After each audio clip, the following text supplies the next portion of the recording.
Day 3 of the New You for the New Year Success Challenge. Dr. Herbert Harris here. Welcome to the New You for the New Year 21-Day Challenge.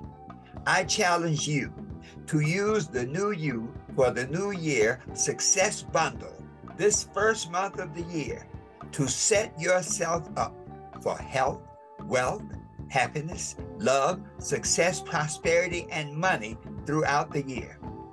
Get the New You for the New Year Success Bundle now at www.herbertharris.info. That's www.herbertharris.info. Every day for 21 days, I will share a success training to help you start this year strong. Watch the daily trainings on Facebook at Life Vision TV and DR Success Man. And now, the success training for today.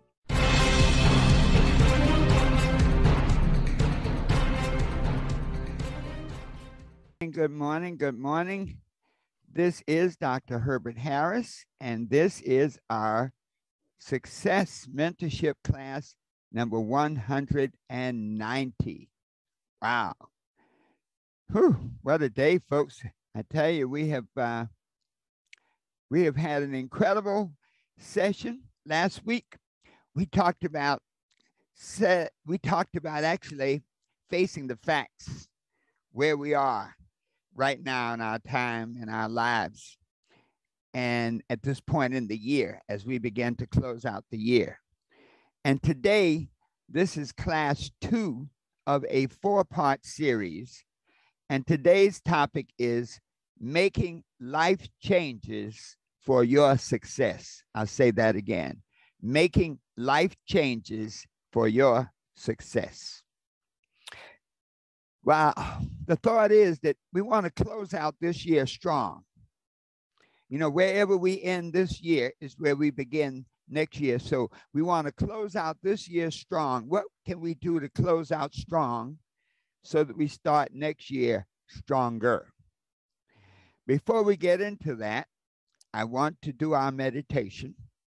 So let us just sit straight up in our seats for a moment. Let's close our outer eyes and open our inner eyes. Take a deep breath.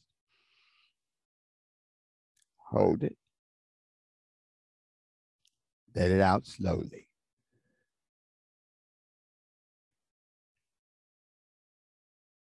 Take a deep breath. Hold it. Let it out slowly. And in this state of rest and relaxation, we are at peace with ourselves. I am at peace with myself. Let us affirm that together. I am at peace with myself. Once more, I am at peace with myself. Let that peace just sink in as we affirm. My mind is open, receptive, and ready to learn. Let us affirm that together. My mind is open, receptive, and ready to learn. Take a deep breath. Let it out slowly. All right. Wow. We are ready to roll today. Thank you so much. So many of you have joined us on Instagram. Thank you. Dr. Mansa Musa, my good friend. Fowler, yes, Sade Diba from the Dominican Republic. And we have our friends from India. Welcome. Thank you for joining us.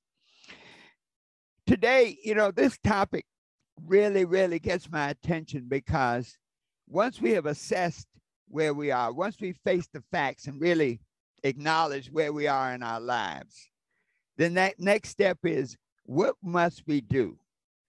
Are we willing to identify and make the changes necessary to create the life we desire to end this year and to prepare ourselves for the life we really desire as we start next year.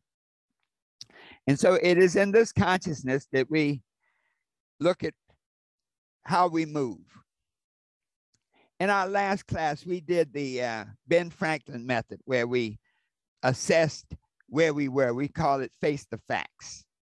And at that moment, we really looked at our victories, the things that we did well, all of our victories, all of the flowers, all of the good things we accomplished, the good people we met, the good habits we developed. And we also looked at our lessons, the things that did not work, the things that disappointed us, the things that were just not the way we wanted them to be. And at the point after we faced the facts, we came to this conclusion. Number one, if your life has been going pretty well, you've done pretty well. When we look at last year, look at the year that we're ending now, things went pretty well for you. You had some success, you met some good people, you accomplished many of your goals. And so really, all you need to do as you close out this year to prepare for next year is to make a few minor adjustments. Just tweak it a little bit. You're on the right track, you just want to tweak it a little bit. On the other hand, we have people, many of us, who are at that situation where whatever we did last year, we definitely don't want to repeat. That our thoughts, we had failures, we had more lessons than we had victories. And so many of us at that point said, you know, we need to make a major overhaul. We need to do some serious renovation. We need to change this entire dynamic as we close out this year, so that when we go into next year, we're in a better position. All right. Clara, Dawn, for joining us from Barbados and Mississippi. Thank you so much. And so with us being at this point, we say, what are the steps to put us in a position to make the life changes now to prepare us for next year? So, number one, I call it, we got to live by the book. The vision, the Bible says, write the vision, make it plain upon tablets, that he may run that readeth it. Let's put it in the neutral. Write the vision plain upon tablets, that they may run who readeth it. Though it may tarry, wait for it, it will surely come to pass. And so if we want to close out this year and set ourselves up for next year, get a notebook. If you don't have a notebook, and folks, just get a notebook. You don't have to worry about whether it's pretty or not pretty, but get a notebook. You may already have one. Get a notebook that you can write in now, because what we're going to do now is document this process of transformation. Also, get a planner for next year.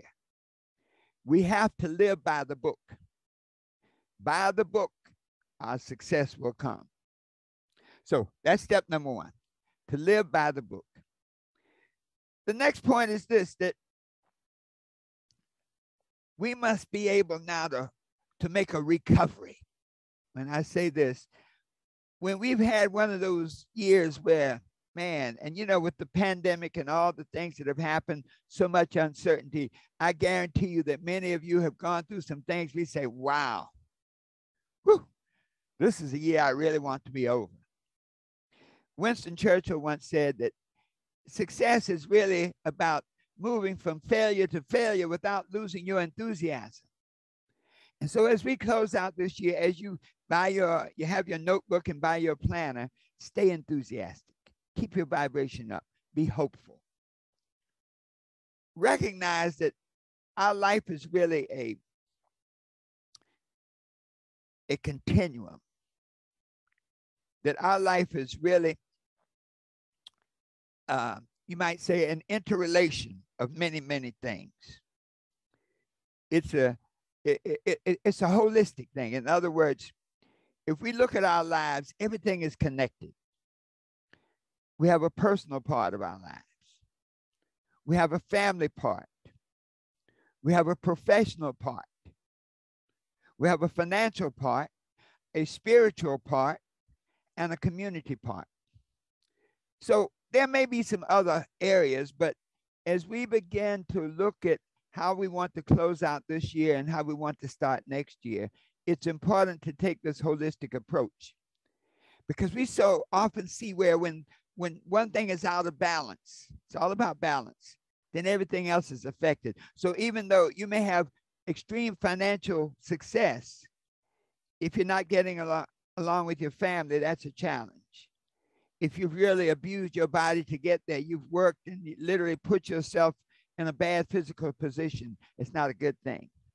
You may have cut yourself out from your community and your neighbors, it's not a good thing. So look at this holistic approach to look at these 6 areas and address each area. Now, this is going to sound like a lot of work, because it is. But this is the foundation for change. You know, if you ever go to New York and you ever watch them build a skyscraper, okay, for a long time, for many, many months, you see nothing. You see, they put the fence around. All you see is a hole, because they spend more time laying the foundation often than building the structure, because the foundation is that platform in which everything must rest. And so what we're looking at now is, how do we lay the foundation, one, to change our condition, because we still have days left in this year, and then 2, to prepare ourselves for the new edifice, the new dream that we're going to build next year. And so step 3 is to ask yourself the 9 questions. Now I'm a retired attorney. And as a lawyer, the key method to get the truth when you're representing a defendant or a plaintiff, the idea of being in court is to find the truth of the situation so that the jury or the judge can make a decision based on facts, truth. And the way, as a lawyer, the way that you determine truth is you ask questions. You've seen some of the different trials, high-profile trials we've seen lately. And the case is won or lost in the questions that are answered. That's a key portion. And so to start now to look at these questions, what questions can we ask ourselves that can lead ourselves to the point where we can finish strong and open stronger? I call them the 9 questions. And let me tell you, folks, in each of your areas, I recommend that you take a page. In each area of your life, of the personal, of the family, of the business, and do it for each area. Don't shortchange anything, because remember, it's a holistic life that we live. So the first question, question number 1, what were my goals for this year? Now, this is a tough one, folks, because when you ask yourself that question, you should be able to pull up your planner, your current planner that you should have, and look at the goals that you've written in your planner. So what were my goals for this year? And look at it in each area. What were my personal goals? You know, maybe my personal goals were to lose weight. Okay, I think that was one of my goals, and that was it. How did I do? Maybe another personal goal may be to get into a good relationship, get a promotion on your job in the professional area. So in each area, look at what were your goals for that area for this year. If you had not approached it in this diagnostic fashion, it's okay. Still look at it, you might say, retrospectively. If the house that you're in, especially if the house that you're in is not the way you want it to be, you need to look at it from the ground up. Maybe the foundation was not correct, and that's why the roof is off. So what were my goals for this year? Question number 2, am I happy with my performance? Did I lose the weight? Well, I'll say personally, I did. Did I lose as much as I wanted to? Nope. Okay. In your business, your financial area, did you accomplish the financial goals? Did you save the money you wanted to save? Did you get yourself out of debt? Whatever these goals were, are you happy with your performance? And when you take each of your goal areas and you answer that question, well, I'm not happy with my performance in my personal area. I did not achieve the goals that the weight loss that I wanted. Okay. I am excited about my goals in the financial area. I was able to accumulate the amount that I set out and more. Okay. In my professional area, maybe on my job, I should have gone for a promotion and I didn't do it. So if you're happy with your goals, why are you happy? That's question number 3. Am I happy with my goals? And if so, why? It's important to write that out. Why are you happy with the performance that you did to date in the particular areas? Question number 4. If I'm not happy with my performance, I didn't achieve my weight goals, I didn't achieve my financial goals, why not? And it is in this diagnostic approach that you now begin to see sort of what you've done for the year. You know, the proof is in the pudding. If you say, man, last January, I wanted to save $5,000. That's about $100 a week. Okay. And here I am now in the end of the year, and I have saved doodly. Okay. Why didn't I save doodly? Maybe I spent my money on frivolous, unproductive endeavors. So if not, why not? Question number 5. Now, this is a biggie.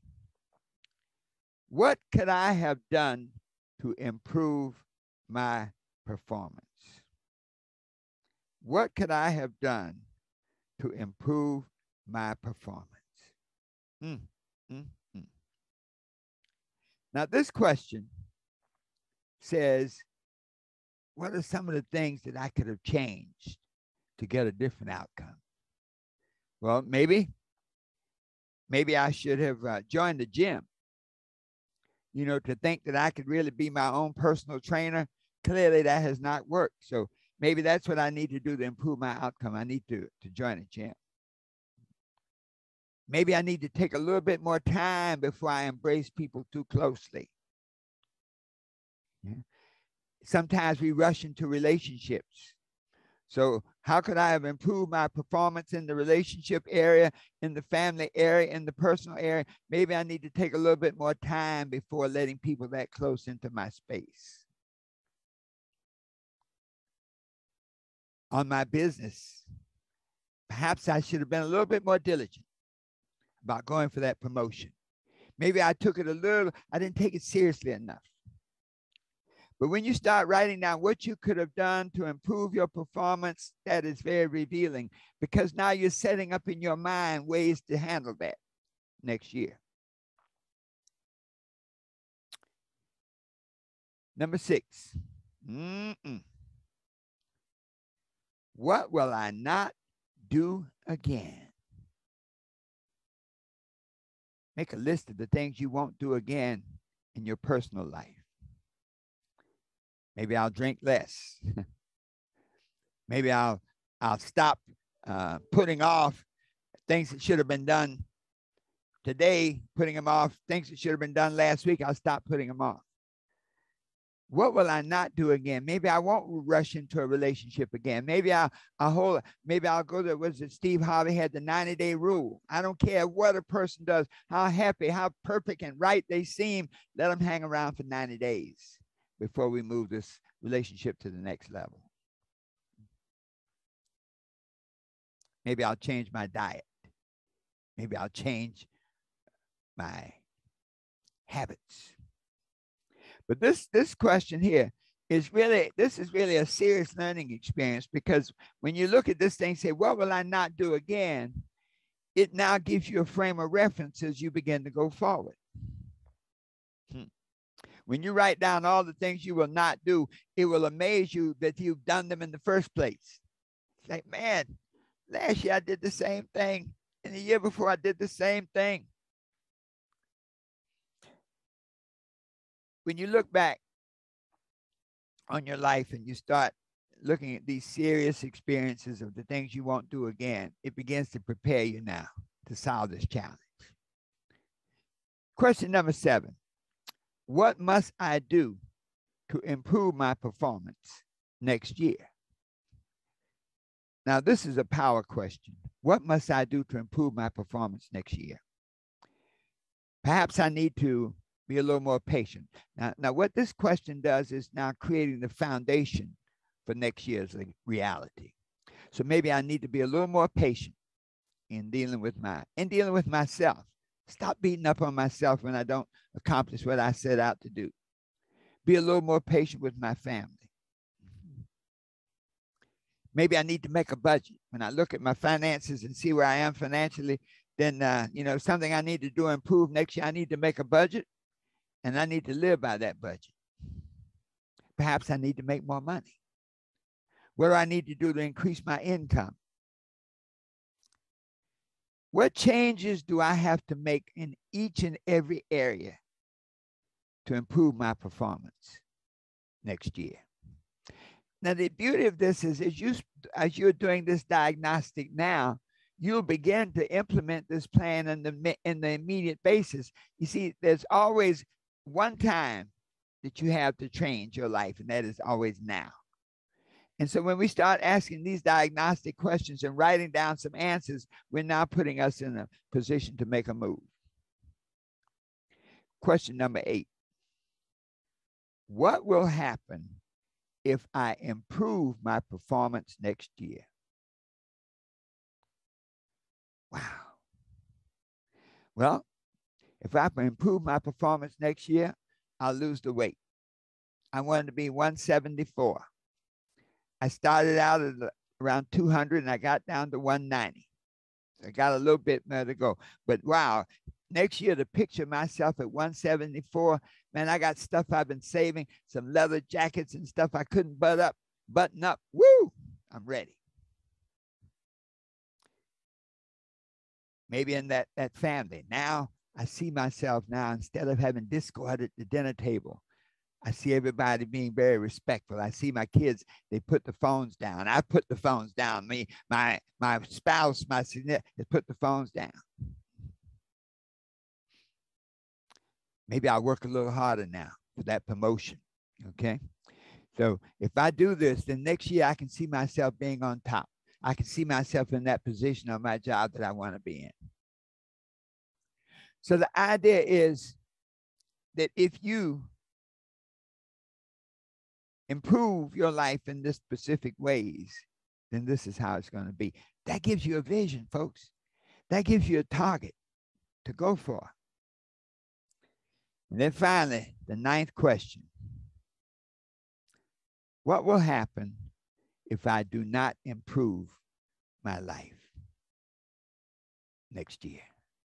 What will happen if I do not improve my performance next year?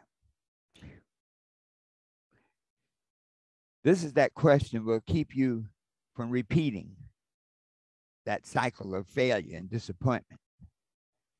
When you can see what your life will be not if you do not improve, so you may look at it and say, well, guess what? If I don't make these changes, then next year I'll be at the same point I am this year. Einstein said insanity is doing the same things over and expecting a different result. So when I look at these 9 questions, what were my goals? Am I happy with my performance last year? If so, why? If I'm not happy, why not? What could I have done to improve my performance? What will I not do again?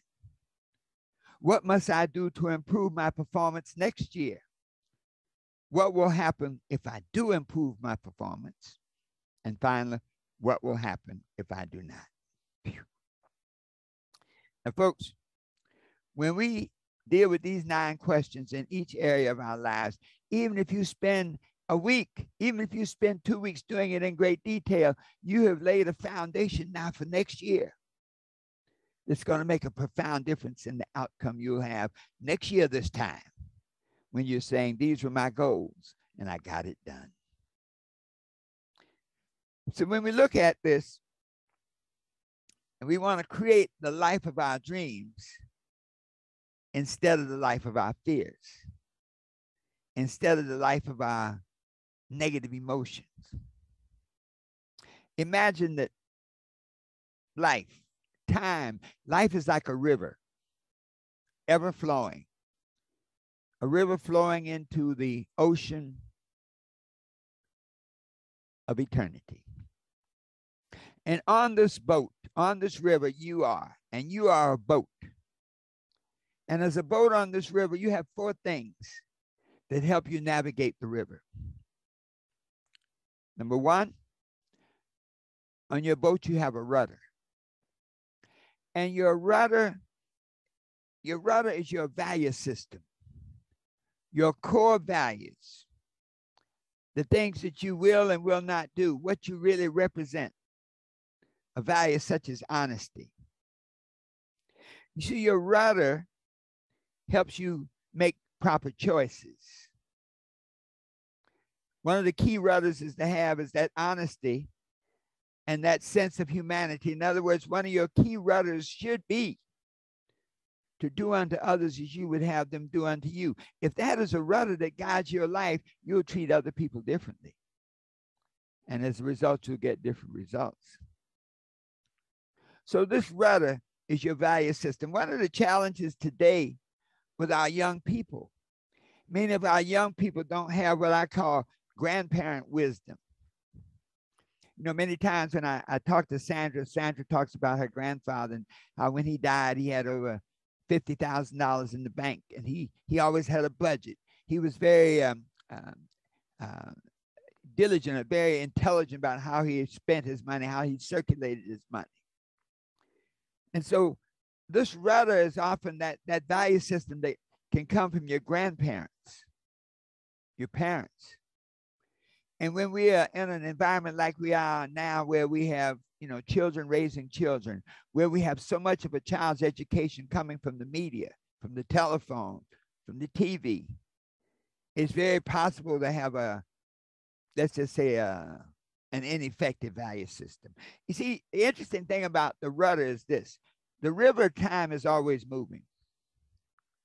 And you either have a rudder to guide you, or the world mind will guide you. And the world mind is based on three things: profit, power, and pleasure.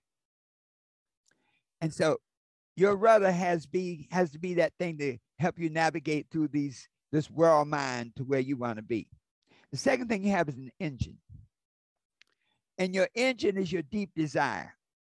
So to really be effective on the boat that is your life, you must have something to desire. And that's why goals are so critical. You know, the principle says, where there is no vision, the people perish. Where you have no vision, where you have no goals, then your engine can't really operate. You don't even need an engine. You just go with the flow. But your engine is the deep desire, the thing that moves the boat when there's no wind. Your desire is the thing that can make your boat go against the grain. When everybody else is doing one thing, you can do another. You know, sometimes when you're on your path and you share your goals and your vision, and people throw negativity on it and tell you all the things you can't do, you cannot be, you cannot have, it's your desire that helps you get through that.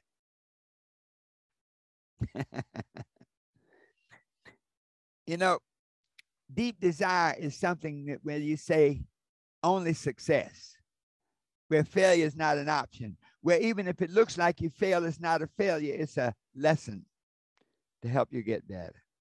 And you see, that desire is the manifestation of energy. And you know, E equals MC squared. Energy equals manifestation times the speed of light. So your desire is the level of your energy level directed towards a particular outcome. You know, I think of that poem by Rudyard Kipling, If, and it says, if you can keep your head when all about you are losing theirs and blame it on you, if you can trust yourself when all men doubt you, but make allowance for their doubting too. And so desire is that thing that helps you. Desire and your rudder is the thing that helps you navigate through the sea of life. The third thing you have on your boat is your crew. These are the people you permit to come onto your boat, to be involved in your life, to help you go from point A to point B. Your crew can either help you, if you're all you know, the mastermind principle says that when two or more gather on one accord, I am among them, the I am power, the making power. So if your crew is on one accord, then you can get where you want to go much quicker. But if your crew is not, they can slow you down. They can literally help you lose direction so that you never achieve your goals. Look at how many people have been pulled away. Good young people have been pulled away and their lives transformed by hanging out with the wrong people, the wrong crew. And then finally, we have the sails. So your ship has sails, and the sails represent your attitude. Your attitude is what helps you navigate regardless of how the wind is blowing. The same wind that can blow over the tower can blow your ship to glory, to success.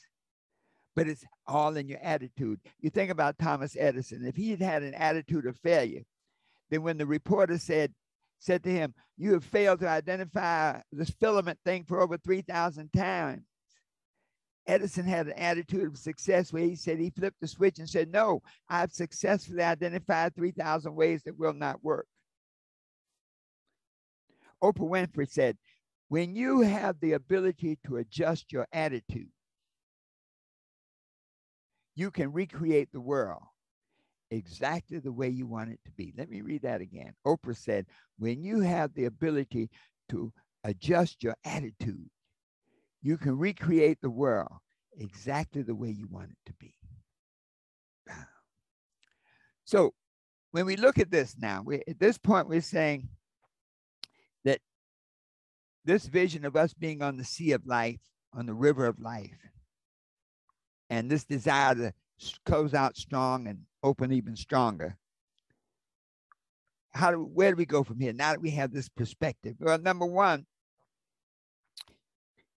don't wait until the game is over to try to figure out what's went wrong or went right. To always be in that growth mode. To always assess and address. In other words, to be intentional and attentional.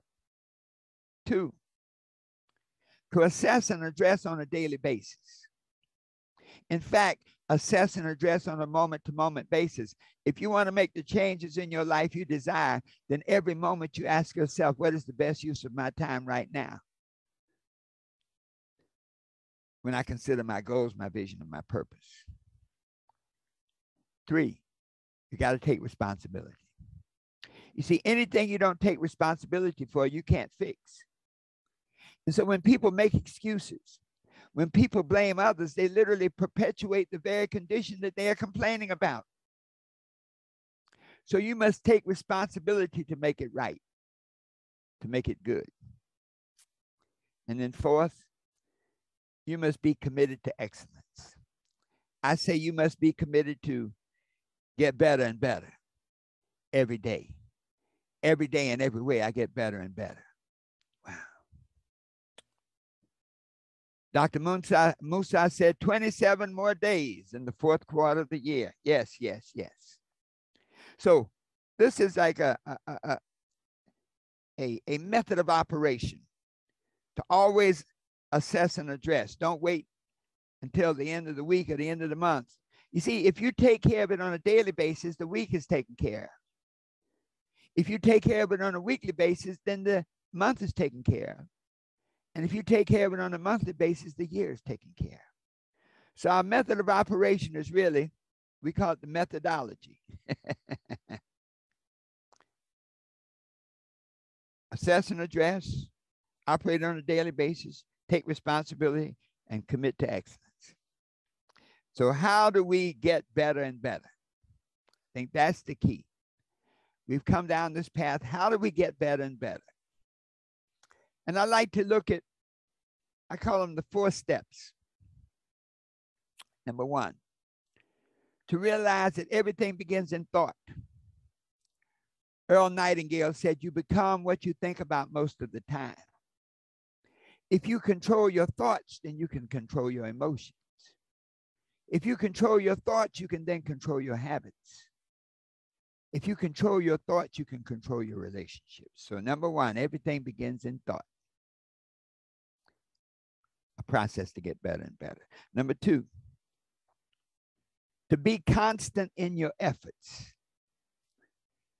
Don't stop for rest and reward too soon. As you're on your journey, be constant in your efforts to continuously and continually work at your goals. Work at the thing you want to be, do, and have. Remember that vision we said, and I think question 8, what will my life look like if I improve my performance next year? To keep focusing on it and to work at it constantly. Number 3, get away from the crowd at the bottom. You know,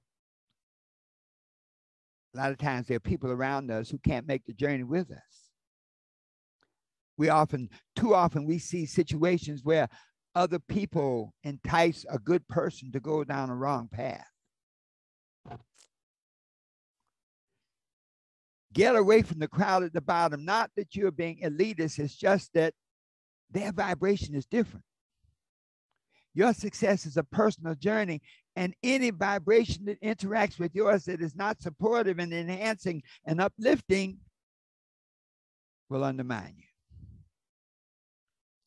And then finally, the 4th key, be willing to change your life completely. Be willing to change your life completely. If you don't change, it won't happen. One of the great ones once said that the ability to change is a measure of your intelligence. Albert Einstein said, the measure of intelligence is the ability to change. And so what we're saying is that as you begin to transform this year to make next year the way that you want it to be, you have to always be willing to change your life completely, to do whatever it takes for as long as it takes until you get what you want, until you become the person you want to be, having the things you want to have and going wherever you want to go. And so let us wrap up today. We've covered a lot today, but let's give a quick overview. Number 1, get a planner. Get a notebook and a planner and commit to live your life by the book. Number 2, look at the holistic approach to life. Look at the 6 areas: the personal, the family, the professional, the financial, the spiritual, the community. To answer those 9 questions that we went over, from what were my goals to what will happen if I don't improve my performance next year. And then develop a daily method of operation, of assessing your situation every day, of taking responsibility for the outcomes, and of getting better and better. And then finally, to create that mindset to get better, that 4-step process to get better. To realize that everything begins in thought. To don't stop for rest and reward too soon. To get away from the crowd at the bottom. And to be willing to change your life completely. If you can do these things, then you can do whatever you want to do. You can be whatever you want to be. And you can have whatever you desire. Always knowing that the best is yet to come. And so it is. Let me remind each and every one of you as we close out this year. The teachings are based on our book, The 12 Universal Laws of Success. And this is your recipe book for success, a book for you to help you be better in each and every day in each and every way. A book for you to share with others. Anyone you really care about that would like to see their lives transformed, this book can help you do it. It's available at our website, www.12uls.com. That's www.12uls.com. And so once again, tune in next week for part 3 of this 4-part series to help you create the new you for the new year. And so it is. The best is yet to come.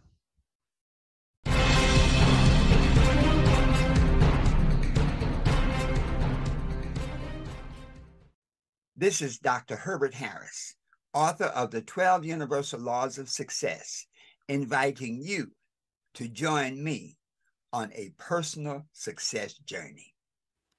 This journey is sponsored by the New You for the New Year Success Bundle.